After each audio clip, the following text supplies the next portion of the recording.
हाय, hello, नमस्कार मंडळी. तुमचं खूप खूप मनापासून स्वागत आहे माझ्या YouTube चॅनलमध्ये. तर मंडळी, आज मालवणमधला आमचा तिसरा आणि शेवटचा दिवस. सकाळी उठलो, अंघोळ वगैरे सगळं आटपलं आणि मग थेट बाल्कनीमध्ये जाऊन बसले. समोर दिसणाऱ्या त्या सुंदर समुद्राचा मन भरून आनंद घेतला. खरंच सांगते, कोकणची सकाळ म्हणजे काहीतरी वेगळीच जादू असते बरं का. इतकं शांत, सुंदर आणि फ्रेश वातावरण. आमचं बॅकपॅकिंग वगैरे सगळं आधीच झालेलं होतं. तर आम्ही दोघांनी अंघोळ केली. खुशीला काही अंघोळ घातलेली नव्हती, कारण की खुशी अजूनही गाढ झोपेत होती आणि काल संध्याकाळीच तिला अंघोळ घातली होती. म्हटलं आता जाऊ द्या, तिची झोप होणं गरजेचं होतं. कारण की तिची झोप पूर्ण झाली ना, मग तिचा मूड एकदम फ्रेश राहतो आणि प्रवासही व्यवस्थित होतो. आणि खरंच सांगते मंडळी, कोकणमध्ये घालवलेले हे 3 दिवस कधी गेले कळलंच नाही. खूप जास्त आम्ही एन्जॉय केला. खूप सुंदर मोमेंट्स एकत्र घालवले आणि खरंच आयुष्याचं काही खरं नसतं. म्हणून जेवढं शक्य आहे तेवढं जगून घ्या, एन्जॉय करा आणि आपल्या माणसांसोबत वेळ घालवा. आमचे मित्रमंडळी पण रेडीच होते निघण्यासाठी. खरं तर आम्हाला सकाळी 6 वाजताच निघायचं होतं. पण नाही म्हणता तयारीत वेळ गेला आणि आम्हाला आता 7 वाजले. मग काय गणपती बाप्पांचं नाव घेतलं आणि आम्ही आमचा प्रवास सुरू केला. जाताना आम्ही एका हॉटेलमध्ये थांबलो होतो आणि तुम्ही बघू शकता तिथलं वातावरण किती सुंदर आहे. सगळीकडे हलकेसे धुके पसरलेले होते. खरंच एकदम शांत आणि रिफ्रेशिंग फील येत होता. त्या क्षणी असं वाटत होतं, की ही ट्रिप अजून काही दिवस चालली असती तर किती बरं झालं असतं. पण काय आहे ना, कुठेही गेलं तर परत यावंच लागतं. मग आम्ही ज्यांचा काही जणांचा उपवास होता, आम्ही मस्त असं फराळाचं करून घेतलं आणि बाकीच्यांनी नाश्ता करून घेतला आणि मग पुन्हा आम्ही आमचा प्रवास सुरू केला. गाडीत बसल्यावरही माझ्या डोक्यात एकच विचार चालू होता, "अरे, अजून 2-3 दिवस आपण इथेच थांबलं असतं तर किती छान झालं असतं ना." कारण हे वातावरण इतकं सुंदर आणि मनाला शांत करणारं होतं, की तिथून निघावसंच वाटत नव्हतं. पण जाऊ द्या आता ते. तर मालवणपासून गणपतीपुळे जवळ-जवळ 130 ते 140 किलोमीटर अंतर आहे आणि आम्हाला पोहोचायला साधारण 4.5 ते 5 तास लागणार होते. पण काय गप्पा-गोष्टी आणि गाणी म्हणत, मस्ती करत-करत ते 5 तास कधी गेले कळलंच नाही. आणि शेवटी आम्ही गणपतीपुळेला पोहोचलो. पण तिथे पोहोचलो तर काय सांगू, इतकं ऊन जबरदस्त होतं ना, अक्षरशः चटके लागत होते. मग जातानाच आम्ही एक नारळ पाणीच्या ठिकाणी थांबलो. सगळ्यांनी मस्त असं थंडगार नारळ पाणी घेतला आणि काहींनी लिंबू सरबतही घेतलं आणि खरंच ते पिल्यानंतर आता थोडंसं बरं वाटायला लागलं होतं. कारण आजचं ऊन खूपच जाणवत होतं. नाहीतर मागचे 2 दिवस मालवणमध्ये असं काहीच वाटलं नव्हतं. पण आज मात्र उन्हाने चांगलेच चटके दिले.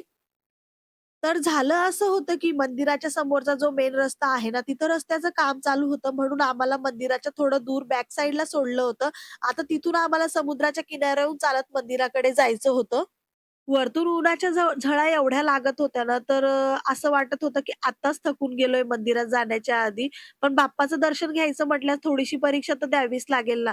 जेव्हा आम्ही त्या समुद्र किनाऱ्यावर पोहोचलो ना, बापरे! तो समोरचा समुद्र बघून अक्षरशः थक्कच झालो. ते म्हणतात ना, खवळलेला समुद्र, अगदी तसंच काहीतरी दृश्य होतं. एवढ्या मोठ्या आणि जोरात येणाऱ्या लाटा आणि त्यांचा तो जबरदस्त आवाज. असं वाटत होतं जणू समुद्रच आपली ताकद दाखवत होता. खरंच मालवणला पण आम्ही समुद्र पाहिला होता, पण तिथे असं काही जाणवलं नाही. इथे मात्र थोडंसं वेगळंच फील येत होतं. कदाचित उन्हामुळे असेल किंवा त्या लाटांचा जोरच तितका होता. फायनली आम्ही मंदिराजवळ येऊन पोहोचलो. आता एकच घाई होती कधी पटकन आत जाऊन बाप्पाचं दर्शन घ्यायचं. आज चतुर्थी असल्यामुळे थोडीशी जास्तच गर्दी होती. आम्ही बॅक साइडने आलो होतो म्हणून तिथे चप्पल वगैरे काढून पुढे निघालो. पण आत जाण्यापूर्वी पूजेचं सामान घ्यायचं होतं, नारळ, फूल, हार वगैरे आणि तेच आम्ही शोधत होतो. आता नेमकं काही सापडत नव्हतं. त्या शोधात आम्ही खूप पुढेपर्यंत चालत गेलो. अगदी जिथून मेन रस्ता सुरू होतो ना मंदिराचा, तिथपर्यंत पोहोचलो. पण तिथे एका विचारल्यानंतर त्यांनी सांगितलं, की इथं फुलहार वगैरे भेटत नाही. आतमध्ये स्टॉल लागलेत म्हणून. मग पुन्हा आतमध्ये आलो, पण तरी लगेच काही दिसलं नाही. शेवटी लाईनमध्ये उभे राहूनच एका व्यक्तीला विचारलं. त्यांनी सांगितलं, की मधी स्टॉल लागलेत आणि तिथे फुलहार वगैरे भेटतील. मग खुशीचे पप्पा रिटर्न गेले आणि मग तिथे जाऊन त्यांनी सगळं फुलहार वगैरे आणलं. माझ्या बाळाला आहे ना लहानपणापासूनच देवाची खूप ओढ आहे. म्हणजे तिला काहीही सांगायची गरज पडत नाही. मंदिरात गेल्यावर ती आपोआप सगळं करते. तिथे पोहोचल्यावर ती लगेच पाय धुवायला गेली आणि मला ते बघून खरंच खूप छान वाटलं. मग आम्हीही पटकन पाय धुतले आणि दर्शनासाठी लाईनमध्ये उभे राहिलो.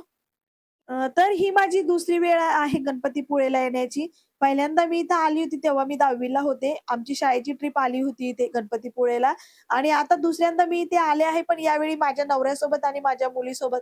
खरंच त्यावेळेची आठवण आणि आताचा हा क्षण दोन्ही कंपेअर करता खूप वेगळीच फिलिंग येत होती आणि मनातून खूप छान वाटत होतं. एक वेगळंच समाधान मिळत होतं. समोर तुम्हाला चेअर्स ठेवलेल्या दिसतायत ना, कारण आतमध्ये आज चतुर्थीनिमित्त साबुदाण्याचा महाप्रसाद चालू होता. त्यामुळे भाविकांची खूप गर्दी झाली होती. आतमध्ये जागा कमी पडत असल्यामुळे बाहेरही चेअर्सची व्यवस्था करण्यात आली होती, जेणेकरून प्रत्येक भाविकाला महाप्रसादाचा लाभ घेता यावा. तिथे पुढे गेल्यावर लाडूचा प्रसाद मिळत होता. तर मी तो लाडूचा प्रसाद घेतला आणि मग आम्ही मंदिराच्या आत जाण्यासाठी पुढे सरकलो. मंदिरात मोबाईल वगैरे अलाउड नव्हता आणि खरं सांगायचं तर मलाही आत मोबाईल घेऊन जायचा नव्हता. कारण त्या क्षणी मला काहीही रेकॉर्डिंग करायचं नव्हतं.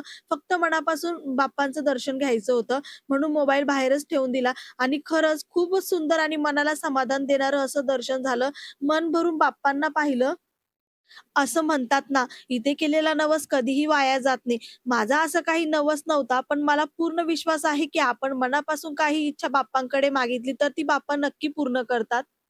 तर मंडळी तुम्हाला माहिती आहे का, इथले गणपती बाप्पा खूप खास आहेत. कारण हे स्वयंभू गणपती आहेत. म्हणजे ही मूर्ती कोणीही बनवलेली नाहीये, तर नैसर्गिकरित्या प्रकट झालेली आहे. आणि अजून एक खास गोष्ट म्हणजे बाप्पांचं तोंड पश्चिम दिशेला म्हणजे थेट समुद्राकडे आहे. अशी मूर्ती खूप कमी ठिकाणी पाहायला मिळते. लोकं असं म्हणतात, की इथे मनापासून काहीही मागितलं तर बाप्पा नक्की पूर्ण करतात. म्हणूनच इथे वर्षभर भाविकांची खूप गर्दी असते आणि विशेष करून चतुर्थी किंवा उत्सवाच्या दिवशी तर खूपच जास्त.